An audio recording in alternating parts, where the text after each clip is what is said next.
ለምሳሌ ታስታውስ ከሆነ የዛሬ 2 ዓመት ከምናምን 3 ዓመት አካባቢ ስልጤ ላይ አንድ ህፃን ልጅ ከሙታን ተነስቶ ነው ተብሎ ሲዘዋወር ነበር ሁሉ ሶሻል ሚዲያ ላይ። ማንም ያስታውስ?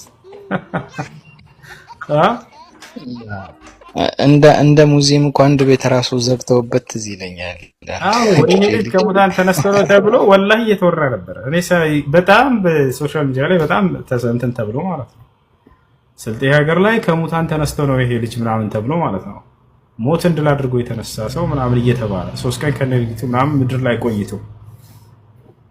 ይሄ ሰው አሁን አምላክ ሊያደርጉት ነው ወይንስ ምንድነው ሰዎች ከሰሙ እያልኩ እኔ ሁሉ ብዙ ይሄንን ነገር በጣም ደንግጬ ነበር። ከዛ በኋላ ሞትን ድል አድርጎ ከተነሳ እንደ አካል የአምላክነት መገለጫ ነው ሚዛን ነው ብሎ ያመኑ አሉ ክርስቲያኖች። እንደዚህ ብሎ የሚያምኑ እስካሁን ድረስ በቃ ሞቶ ከተነሳ እንደ አካል አምላክ ነው አምላክ ነው።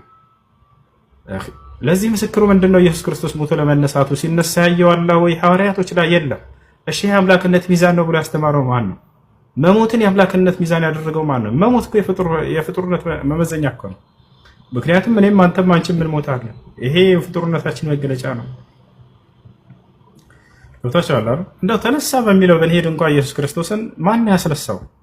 አምላኩን ያስነሳው። ወደ 10 ምናምን ጥቅስ ልሰጣችሁ ይችላል መጽሐፍ ቅዱስ ላይ አምላክን ያስነሳው።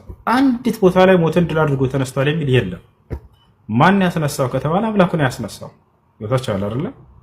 ይህ ነው 72 እያለ ይጽፋሉ። 72 ሚስት ገነት ውስጥ አንደኛ ውሸት ነው፣ ضعيف ነው ሐዲሱ። አንዴ ሁለተኛ 72 ሚስት ማግባት በጀነት ውስጥ ኢየሱስ ክርስቶስን አምላክ ያደርገው አምላክ ያደርገው።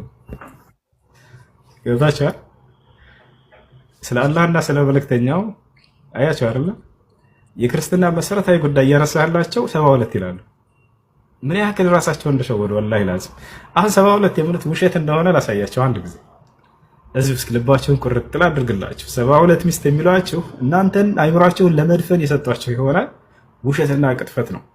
አሁን በማስረጃ አውጥቼ ላሳያችሁ። በገነት ውስጥ ሙስሊሞች 72 ሚስት ያገባሉ የሚሏችሁ ውሸት እንደሆነ ማስረጃ አይታችሁም እንደማትቀበሉ አላህ ሙስተዓን። አሁን አውጥቼ ላሳያችሁ ክርስቲያኖች። ያው ምንጩን ይዛችሁ ራሳችሁ ሄዱ ክርስቲያኖች